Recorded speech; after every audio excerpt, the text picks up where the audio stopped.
김태윤님이 적어주신 내용부터 이제 보도록 하겠습니다. 제가 이제 항상 드리는 말씀이지만 그 Q&A 다 소개를 못 시켜드리는 점에 대해서 죄송하게 생각하고 혹시라도 소개를 못 시켜드렸다라고 해서 너무 서운해하지 말으셨으면 좋겠어요. 예, 다시 한번 이제 말씀을 드리고 이제 뭐 내용이 안 좋아서 소개를 안 시켜드리는 게 아니라 시간 관계상 다 이제 소개를 못 시켜드리고 있기 때문에 그 부분 좀 이해를 해주시기 바랍니다. 먼저 이제 김태윤님이 적어주신 내용부터 이제 보도록 하겠습니다. 설명하신 게 비트 1파 상승 시 알트 3파 상승까지 간다는 것인지, 예, 그렇게 이제 보고 있는 겁니다. 그렇다면 비트 2파 하락 시 알트 4파 조정인가요? 만일 이렇게 된다면 리플 2파 조정이 17년 3월장에서 약 한 달 걸렸는데, 그렇다면 리플 3파 상승이 4월 말이나 5월 초까지 가야 하는 건 아닌지요? 이렇게 이제 질문을 해주셨어요. 이제 이 질문해 주신 내용을 2017년도 차트랑 비교해서 그냥 말씀을 드리도록 하겠습니다. 지금 보시면 잠깐만요. 일단 리플 지금 리플 달러 차트입니다. 리플 달러 차트인데 이게 이제 2017년도 3월달 차트를 복사해서 붙인 거고요. 현재 위치에서 지금 이제 리플이 움직일 때 그 차트를 그대로 이제 복사해서 붙인 겁니다. 보시면 지금 이제 이 자리에서 이 노란색 추세선이 돌파가 됐고, 돌파된 이후를 이렇게 이제 붙여서 확인을 해보면 이와 같은 형태로 이제 진행이 됐어요. 그리고 이게 이제 1파, 2파, 3파 이렇게 이제 보고 있는 거죠. 그리고 4파, 그 다음에 이제 5파 이렇게 이제 보고 있는데, 그럼 이제 알트 같은 경우는 이 1파, 2파, 3파가 이번 그 비트코인 1파 상승에서 끝이 난다는 겁니다. 그래서 알트코인들은 어떻게 보면 전량 다 매도를 해야 되는 게 맞는 거라고 보고 있고, 이 과정, 끝나는 과정을 이 동일하게 체크를 해서 보면 날짜로는 보시면 4월 10일 정도로 체크가 돼요. 그래서 지금 이제 비트코인 반감기 전에 비트코인도 1파 고점을 찍을 거라고 보고 있고, 비트코인도 마찬가지로 지금 우리가 이제 이렇게 보고 있잖아요.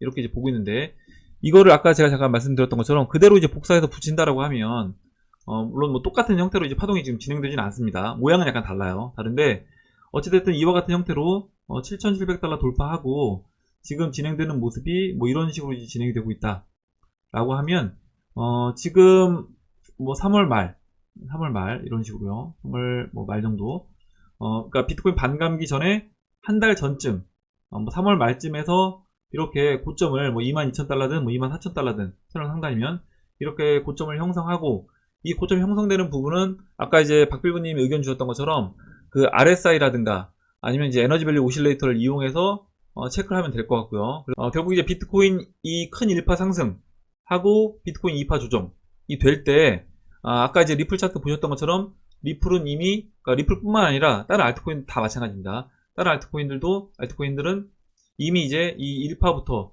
3파 상승까지 그 안에 끝을 내고 이제 4파 조정을 거치러 간다.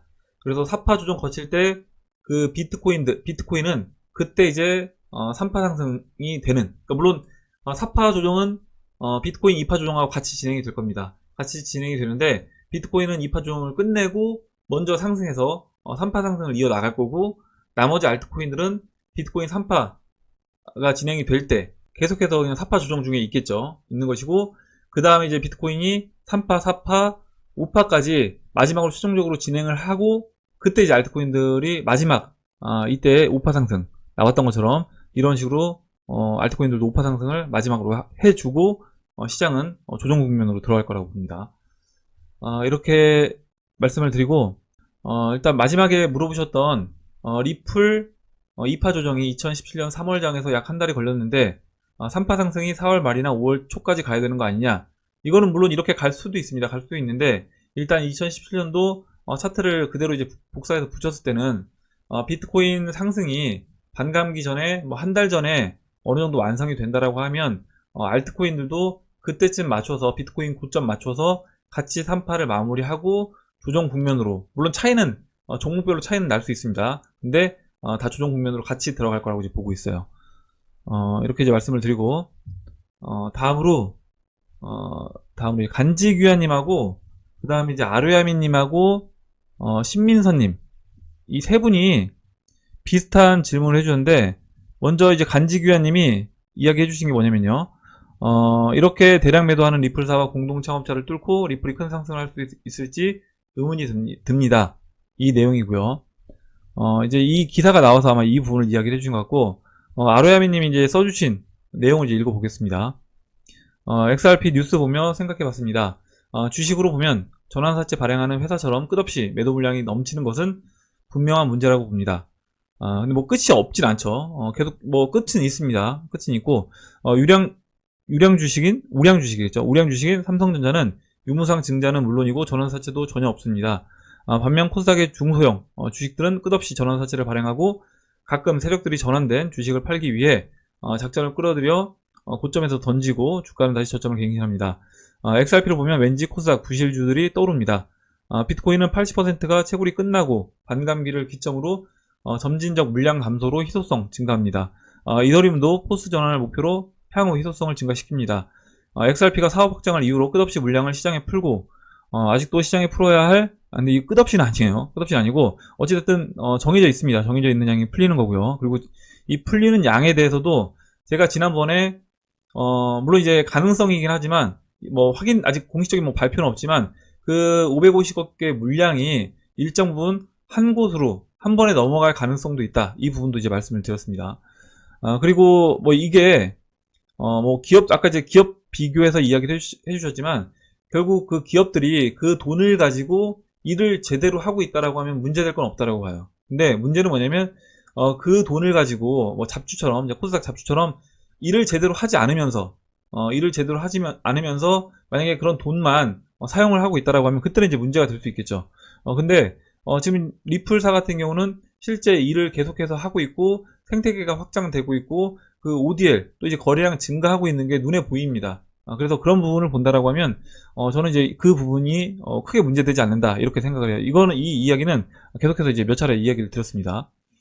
그래서 이것에 대한 어떤 관점, 지금 이제 아로야미님 말씀이 또 맞을 수도 있고 이렇게 이제 보실 수도 있어요. 그리고 이렇게 보시는 분들은 당연히 XRP를 안 좋게 보고 이제 매도를 하는 게 좀 맞다라고 봅니다. 아래 뉴스 포함습니다. 그래서 이제 뉴스는 생략을 할게요. 생략을 하고 맥켈럽은 사전 채굴된 1000억 개 중 XRP 95억 개를 할당을 받았는데 2014년 그가 보유 물량을 전량 매도하겠다고 밝힌 후에 하루 만에 시세가 40% 급락한 바 있다. 이후 그는 리플과 7년간 월별 연간 판매량을 제한하는 합의를 했다. 이 협의에 따르면 계약 6년째는 10억 XRP, 7년째는 20억 XRP까지만 판매가 가능하다. 웨일 얼럿은 올해 7년째가 됐다고 설명을 했다. 이렇게 이야기를 해줬고 지금 CJ님도 이렇게 답변을 달아주셨어요. 결정하셔야 돼요. 올 하반기가 가기 전에 제드가 총 12억 개를 팔았다고 내년에는 또 토탈 12억 개를 팔았다고 계속해서 뉴스가 나올 텐데 근데 리플 고래들의 매도량은 겁이 나는데 뭐 크레이그나 우지안에 미친 짓은 겁이 안 나세요. 이렇게 또 이제 아마 비트코인을 비유해서 이야기를 해주신 것 같습니다. 그래서 뭐 리플의 고래인 어떻게 보면 제드 맥켈럽 있는 것처럼 뭐 다른 암호화폐들도 다 고래들은 있다라는 거죠. 그래서 그런 부분들도 한번 생각을 해보시고 결국에 계속해서 이제 이 이야기는 계속 언급이 되고 있습니다. 10억 개 풀리는 거 또 이제 제드 맥켈럽이 갖고 있는 물량 푸는 거 이 부분에 대해서는 계속해서 이제 이야기가 되고 있고 이 부분에 대해서 뭐 나는 뭐 걱정하지 않는다. 그리고 이거는 충분히 물량을 시장에서 소화할 수 있다라고 판단이 되면 XRP 뭐 투자하는 거고요. 만약에 나는 이게 문제가 돼서 XRP가 가격 올라가는 게 힘들 것 같다 라고 생각하신다라고 하면 어떻게 보면 투자가 아니라 오히려 이제 물량을 정리하는 게 저는 이제 맞다라고 봅니다. 이렇게 말씀을 드리고 그래서 지금 이제 아로야미님도 적어주셨고 신민섭님도 또 적어주셨어요. 리플 신봉자인데 이장님께서는 걱정하지 않아도 된다고 하셨지만 걱정하지 않아도 된다가 아니라 저는 걱정하지 않는다라는 거였습니다. 뭐냐면 제가 이제 항상 드리는 말씀이지만 어떤 뭐 이 암호화폐 시장도 마찬가지고 내가 해당 종목에 투자할 때도 마찬가지입니다. 결국에 그 확신은 다른 사람의 확신을 가지고 신민선님이 투자하시는 게 아니라 본인의 확신을 가지고 투자를 하셔야 되는 거예요. 그래서 만약에 신민선님이 그 XRP에 대한 본인 확신이 없다라고 하면 저는 리플 신봉자도 아닐 거라고 봐요. 신봉자가 아니라 결국 다른 사람들이 리플이 좋다, XRP가 좋다라고 이야기하니까 그냥 좋은 건가 보다 라고 생각하셔서 투자하신 거지. 만약 본인이 내가 공부를 해보고 자료를 찾아보고 다른 사람들 이야기를 쭉 들어보니까 이거는 확실하게 좋은 것 같고 그리고 XRP 물량 푸는 것도 충분히 이거는 뭐 시장 그 생태계를 조성하기 위해서 푸는 거기 때문에 문제가 될 것이 아니다 라고 판단이 본인이 된다라고 하면 투자를 하는 것이고 그게 아니라고 하면 그때는 이제 팔아야 된다라고 생각합니다. 그래서 이 불안감은 결국 본인이 이 해당 코인에 대해서 뭐 XRP뿐만 아니라 다른 코인들도 다 마찬가지라고 보는데 본인이 확신을 갖고 있느냐 이 부분을 한번 체크를 해보시면 될 것 같아요. 그래서 타이 마니아님도 써주셨어요. 이거 수십 번 이 채널에서 다룬 내용 같다.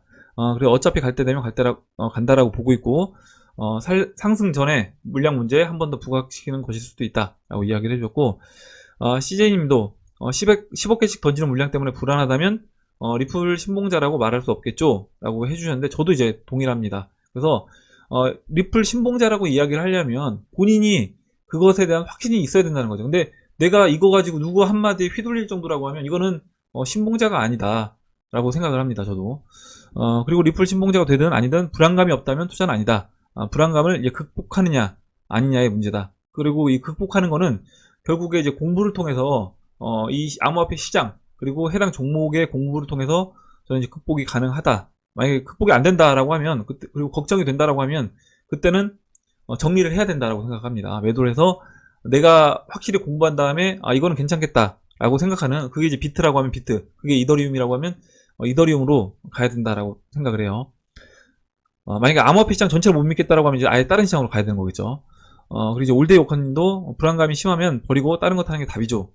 종목에 대해 투자 학습 없는 건 수익 실현이 쉽지 않습니다. 이 이야기를 써주는데 굉장히 좋은 이야기를 해주셨어요. 무슨 얘기냐면 내가 이 해당 종목에 대해서 공부를 통해서 확신이 없다라고 하면 결국에 그 중간에 흔드는 과정에서 다 떨어져 나갈 수밖에 없다는 겁니다. 뭐 이전 2017년도 상승 그림 그리고 다른 알트코인들도 마찬가지고요. 비트코인도 마찬가지입니다. 조정을 받을 때 뭐 3, 40%는 기본으로 조정받고 알트코인 같은 경우는 뭐 10분의 1 진짜 20분의 1 토막을 내고 그 다음에 또 상승하기 때문에 그것에 대해서 내가 만약에 확신이 없다라고 하면 중간에 흔드는 과정에서 내가 목표가 가기 전에 다 정리가 될 수밖에 없다라고 봅니다. 이렇게 이제 세 분이 간지규현님, 아로야미님, 신민사님이 다 동일한 이야기를 해주셔서 같이 이제 그냥 묶어서 설명을 이제 드렸습니다.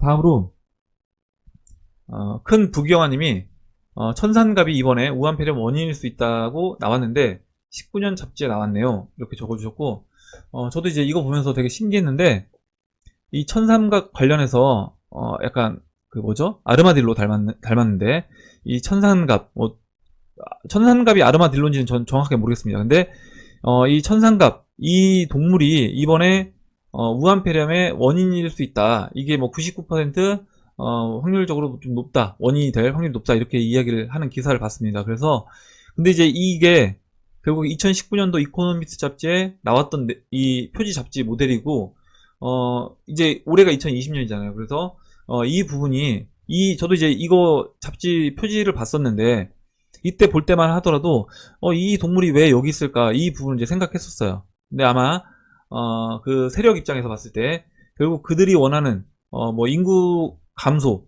인구 감축 이게 이제 목표로 해서 그런 부분을 이제 암시한 거다. 그리고 이런 우한폐렴의 어떤 원인이 되는 이 천산갑, 이 동물을 이 표지에 넣은 게 아닐까 이런 부분도 생각을 해봤습니다. 약간 뭐 음모론 쪽의 또 이야기라고 생각할 수도 있겠지만 이렇게 봤고요. 다음으로 다음은 이제 워크웅님이 적어주신 내용 볼게요. 요즘에 자주 올라가는 것을 보니까 이제 본격적인 상승이 시작될 거라고 느낌이 나서 차트를 간만에 봤습니다. 그냥 특별한 거 없이 딱 CME 주봉 차트만 봐도 지난 고점 10월 말쯤보다 올라가는 게 보이네요. 저점이 올라가는 거는 확인이 안 됐지만 이제 장기적인 흐름이 바뀐다고 희망이 생기는 때인 것 같습니다. 비트코인 달러 주봉 차트도 보시면 역회된 숄더처럼 보이는데 목선을 깨고 올라가면 11,500, 12,000달러 정도까지 올라간다고 측정이 나옵니다. 그래서 12,000달러에 그 CME 차트 갭이 있습니다. 8월에 틈이 생긴 그 부분이 있기도 하고 또 아까 제가 이제 2017년도 연말 그리고 그 작년 6월 고점 연결했을 때 또 이제 12,000달러이기도 하기 때문에 그 정도에서 한 차례 쉬고 간다거나 아니면 거기 라인까지 돌파를 시키고 거기에서 13,900달러 그 사이에서 그 공간 안에서 쉬어주고 다시 재차 상승하는 그런 그림으로 진행이 될 수 있을 것 같아요. 이렇게 이제 보고 다음으로 정소희님이 적어주신 내용 보겠습니다. 기생충 대박이네요. 와우 전 미국 살아서 진짜 너무 자랑스럽네요. 한국말로 짱 먹었네요. 이렇게 이야기를 해주셨는데 저도 이제 뭐 올림픽 금메달 따는 것보다 어떻게 보면 더 좋더라고요. 더 좋고 좋았고, 어떻게 보면 이제 올림픽 금메달을 처음으로 딴 거나 마찬가지이기 때문에 아마 굉장히 의미가 있다라고 생각을 합니다. 그리고 이제 기생충 영화, 아마 이제 여러분도 많이 보셨겠지만, 그 영화 속에서 나왔던 내용들이 어떻게 보면 이제 빈부차로 인해서 발생되는 그런 일들이 앞으로는 더 많이 좀 이제 벌어지지 않을까, 그런 생각도 해봤습니다. 다음으로 이제 양승현님이 적어주신 내용 볼게요. 알트코인들이 작년 6월 고점에 도달하는 시점 근처가 채널 상단이 되는 것 같군요. 이거는 일단 작년 6월 고점에 도달하는 게 제가 이제 채널 그린 거에서 그러니까 비파 고점이 되는 겁니다. 비파 고점이 되는 거고 아마 이제 1파 상승은 그 채널을 뛰어넘는 상승이 나올 거예요. 무슨 얘기냐면 지금 예를 들어서 목표치가 이번 그 상승의 목표치가 3파까지가 이제 목표치라고 했을 때 XRP를 예를 들면 XRP 여기에서 2017년도 여기 잠깐만요. 2017년도 그림에서 지금 이 부분을 잠깐 확대해서 볼게요. 그림을 확대해서 보시면 지금 이 상승 올라와서 안착하는 이게 이제 120주선이 여기 지나갈 건데 이 120주선 지나가는 자리에 안착하는 이게 비파 상승 끝내고 10파 조정 그 이후에 1파 상승이 이겁니다. 그래서 물론 이제 파동을 어떻게 해석하느냐에 따라 달라지겠지만 이렇게 이제 본다라고 하면 이번에 이제 비파 올라오는 그 자리가 제가 지난번에 원화 차트에서 채널로 그렸던 그 채널 상단들 예를 들어 XRP 얘기하면 뭐 700원 원저리 뭐 이 정도가 될 수 있고 다른 알트코인들 그때 채널에서 이렇게 설명드렸던 것처럼 뭐 이더리움 같은 경우 60만원 정도였나요? 그래서 그 정도로 보시면 되고요. 그 다음에 조정 거치고 다시 추가적으로 본격적인 상승 나오는 게 그때 이제 1파 상승이 나오는 겁니다. 그래서 여기서 이제 다 매도하고 현금화 하겠다 그 얘기가 아니라는 거를 다시 한번 이제 말씀을 드릴게요. 그래서 채널 상단 도달 근처에서 급한 투자 자금은 회수, 급한 투자 자금은 회수해도 된다고 봅니다. 원금은 출금을 하고, 원금 출금은 투자금의 원금 출금은 이 자리가 아니라 1파 상승. 그러니까 XRP로 얘기했을 때 1파 상승 채널 중반에 왔을 때 그때 저는 매도를 해서 원금을 출금을 하자. 왜냐면 매도를 하고 30% 정도 또는 뭐 예를 들어서요. 뭐 4,000원에 매도하고 2,000원에 재매수를 한다라고 하면 30%만 매도하고 다시 30% 매수를 깔게 되면 거기서 현금화된 부분이 결국 아마 여러분들이 투자하신 원금보다 더 많은 부분이 될 겁니다. 무슨 얘기냐면 지금 우리가 전고점 4,000원이라고 할게요. 4,000원이라고 하고 그냥 10배 올라와서 여러분 투자금이 1억이 10억이 됐다고 합시다. 그러면 그 10억에서 30%인 3억 원을 매도를 해요. 그럼 3억 원이 매도가 되고 그 3억 원에서 다시 절반이 왔을 때 매수를 한다. 만약에 그냥 올라가게 되면 나머지 들고 있는 물량이 좋아진다 이렇게 생각하시면 될 것 같고 만약에 다시 조정을 받아서 2,000원까지 조정을 받았다라고 예를 들면 받았다라고 하면 거기에서 매수를 하시게 되면 그러면 이제 1억 5천만 원 가지고 다시 매수를 할 수 있겠죠. 1억 5천만 원 가지고 다시 원래 수량을 매수할 수 있습니다. 그럼 이제 1억 5천만 원은 현금화해서 완전히 빠져나가게 되는데 그렇게 되면 여러분들이 처음에 투자하신 원금이 1억에서 지금 이제 10배 이상 늘어나는 거기 때문에 그렇게만 하셔도 이미 투자금은 완전히 회수가 되고 투자금 이상으로 회수가 된다. 그래서 그 돈은 다시 이 암호화폐 시장에 안 넣으신다라고 하면 나중에 그 나머지 투자 암호화폐들이 영원히 된다라고 하더라도 여러분은 손해본 건 아닌 겁니다. 어찌됐든 50% 이상 원금을 기준으로 수익이 난 거기 때문에 그렇게 하시게 되면 안정적으로 투자를 하실 수 있다라고 해요.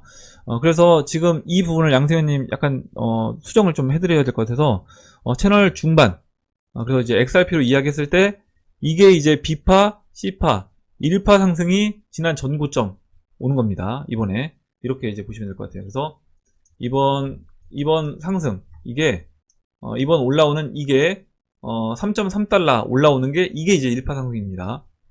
이렇게 이제 말씀을 드리고 그리고 채널 4분의 3 근처에서 재매수하는 것도 하나의 방안이 되지 않을까 생각해 봅니다. 수익금은 잠깐만요. 원금 출금하고 수익금은 남겨놓았다가 채널 상단에서 조정이 왔을 때 채널 4분의 3 근처에서 그러니까 4분의 1 라인 우리가 이야기하는 4분의 1 라인까지 XRP가 조정을 줬을 때 이때 조정 줬을 때 보시면 이때 여기는 서치 안 했는데 이거는 그래서 뭐 여러분들 알아서 이거는 하시면 될 것 같아요. 뭐냐면 정확하게 4분의 1 라인까지 조정을 준다 뭐 안 준다 이건 알 수가 없기 때문에 분할로 매수 그러니까 매도도 분할로 매도 매수도 마찬가지로 분할로 매수 이렇게 하시는 게 저는 좋다라고 봅니다. 이렇게 이제 말씀을 드리고, 그리고 하나의 방안이 되지 않을까 생각해 봅니다. 그리고 조정이 안 올 경우에는 비트코인 조정 시 매수하거나 덜 오른 유망한 알트코인을 매수한다. 그래서 뭐 다 매도하는 게 아니라 30%만 매도하는 거고, 조정이 안 왔다는 얘기는 나머지 내가 들고 있는 70%가 계속해서 좋아진다는 얘기잖아요. 조정이 안 와서 내가 지금 매수 깔아놓은 자리까지 안 왔다라는 건 나머지 70%가 계속 올라가거나 아니면 적어도 그 자리를 유지하거나 이런 것이기 때문에 뭐 나쁠 게 없는 겁니다. 그렇게 되면 거기서 빠져도 좋고 올라가도 좋은 그런 현상이 이제 벌어지게 되는 거예요. 이렇게 이제 말씀을 드리고, 다음으로 최호성님이 적어주신 내용 보겠습니다. 리플은 원화차트 일봉상 15이평선 터치하고 크게 상승할 듯 보입니다. 아마도 이번 주 후반을 기대해야 할 것 같네요. 지난번 어느 분이 2월 14일인가 15일이 기점이 될 것 같다는 댓글 남기신 게 기억이 나네요. 이렇게 이야기를 해주셨고, 아까 이제 차트 볼 때도 2월 15일 전에는 우선 그 360일 이평선을 돌파하고 안착을 할 거라고 봅니다. 그럼 이제 그 이후에는 좀 크게 움직일 수 있는 그런 모습이 나올 수 있다. 이렇게 저도 보고 있어요. 이렇게 말씀드리고, 다음으로 닉네임이 재미난 분이 계셔서 이 부분 잠깐 볼게요. 재판하는 존경쟁님. 그래서 저도 이제 읽는데 CN님도 써주셨지만 닉네임이 어색하지 않게 읽히는 건 왜지 써주셨는데, 저도 읽으면서 이게 원래 존경하는 재판장님인데 재판하는 존경쟁님 이게 재밌게 읽혀서 한번 봤습니다. 다음으로 막걸리 17년사님이 써주신 내용 볼게요. 존버 욕하고 대응자 매매 해보니 살림살이 좀 나아지셨습니까? 개수 좀 늘렸습니까? 왜 육창골단 결기에 존버가 승리하는 줄 압니까? 슈퍼사이클 상승 초입과 기하급수적 시장 훈풍 시 여러분들 계좌 금방 복구됩니다. 존버 맞쪽에 이렇게 적어주셨는데, 지금 이제 막걸리 17년사님 이야기해 주신 게 저도 이제 맞다라고 봅니다. 뭐냐면 지금 이 알트코인들, 지금 올라오고 있는 알트코인들, 물론 이제 이미 비파 10파 과정 끝내고 1파 상승 하고 있는 알트코인들 분명히 있는데 나머지 알트코인들이 비파 과정, 아직 비파 과정 중인 것도 있고요. 10파로 들어가지 않은 종목들도 많이 있습니다. 그래서 그 과정을 끝내고 본격적인 1파 상승과 그 다음에 3파 상승까지 이번 사이클에서 나온다라고 하면, 아마 이제 여러분들 뭐 그 계좌 수익 같은 경우는 저도 이제 기하급수적으로 이제 늘어나고 금방 복구가 될 수 있다라고 봐요. 그리고 이제 교체 매매하는 부분에 대해서는 교체 매매를 해 보시고 나는 수익이 그러니까 개수가 늘었다라고 하시는 분들은 하셔도 되겠지만, 오히려 올라가는 종목들 따라가서 매수하면서 오히려 조정을 받아서 내가 개수가 줄었다라고 하면 안 하시는 게 좋고, 교체 매매는 말씀드렸던 것처럼 지금 어느 정도 우리가 봤을 때 상대적으로 좀 비싸 보이는 그런 종목들 매도해서 아직 올라가지 않은 종목들 매수하는 그런 전략으로 하셔야 됩니다. 오히려 쫓아다니면서 매수하시면 개수가 줄을 수도 있어요. 그리고 내가 해보니까 개수가 줄었다라고 하면 아예 안 하시고 그냥 포트폴리오를 끌고 가시는 게 전 차라리 낫다라고 봅니다. 이렇게 이제 말씀을 드리고, 마지막으로 JK 루이스님이 적어주신 내용 이제 보고 마무리를 하도록 하겠습니다. 약간 음모론적 이야기를 해주셨는데, 지금부터 이제 뭐 음모론 싫어하시는 분들은 이 부분은 이제 안 보셔도 될 것 같아요. 읽어보겠습니다. 재미로 봐주세요. 앞에 숫자가 가격일지 날짜일지는 알 수 없으나 다음과 같은 신뢰도 높은 숫자를 얻었습니다. 아마 이제 이게 이 출처를 밝힐 수가 없어서 안 써주신 것 같습니다. 이 숫자를 어디서 이제 찾아내셨는지는 9.3 하고 3.2 이렇게 두 가지 적어주셨고, 저는 앞에가 가격, 뒤에가 날짜라고 봅니다만 확실히 하기 위하여 다음과 같은 방법을 따르면 될 듯하여 공유합니다. 지침 1, 3월 2일쯤 가격이 3.9달러에 있다면 일부 팔아야 한다. 그래서 아까 이제 뭐 3.9달러면 이미 이제 전고점이기 때문에 이때는 일정 부분 저도 이제 매도를 해서 여러분들한테 이제 수익을 좀 실현하고 현금화 하자라고 이제 말씀을 드렸습니다. 저는 뭐 30% 정도 할 생각인데 이제 여러분들 어떤 취향에 따라서 하시면 될 것 같아요. 지침 2, 3월 2일 가격이 9달러쯤에 있다면 XRP 반 이상 정리, 현금화 트레이딩이 필요하다라고 이야기를 해줬고, 9달러까지 올라온다 만약에 라고 해도 저는 동일하다라고 봅니다. 뭐냐면 지난번에 뭐 이상민 님도 그렇고 박빌부 님도 이번 1파 상승이 지난 전고가 아니라 그 이상 뭐 7달러, 9달러까지 올라올 수 있다 이렇게 이야기를 해줬고, 그렇게 될 가능성도 있기 때문에 그렇게 된다라고 하면 일정 부분 분할로 계속해서 이제 매도를 해 나가자. 그러니까 뭐냐면 지난 전고 3.5달러부터 매도하고 그 다음에 예를 들어서 5,000원, 6,000원, 7,000원, 8,000원 계속해서 그냥 매도를 해 나가는 겁니다. 그렇게 되면 어차피 1파 상승하고 2파 조정을 해줘야 되기 때문에 그 2파 조정할 때 나머지 다시 수익을 실현하면 된다. 그래서 그 부분을 현금화하면 된다. 이렇게 이제 말씀을 죄송합니다. 이렇게 이제 말씀을 드렸습니다. 그리고 지침 3 위에 모두 다르다면 3월 9일 가격이 2.3달러에 있나 3.2달러에 있나 확인 후에 처리. 그래서 3월 9일 이게 이제 첫 번째가 날짜라고 하면 3월 9일 가격이 3.2달러 또는 2.3달러 이렇게 될 수도 있다. 그래서 뭐 이렇게 된다고 하더라도 원래 계획에서 변경되는 건 저도 없다라고 생각합니다.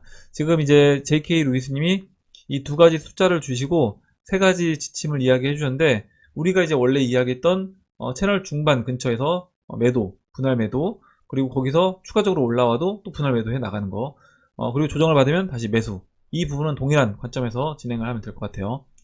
다른 여러 가지를 종합해 본 결과 개인적으로 2월 14일쯤부터 슈팅을 시작하여 2월 25일쯤 1차 목표가 4,000원 정도 진입 3월 2일쯤 폭스뉴스에서 발표를 하고 9달러 정도 도달 예측합니다.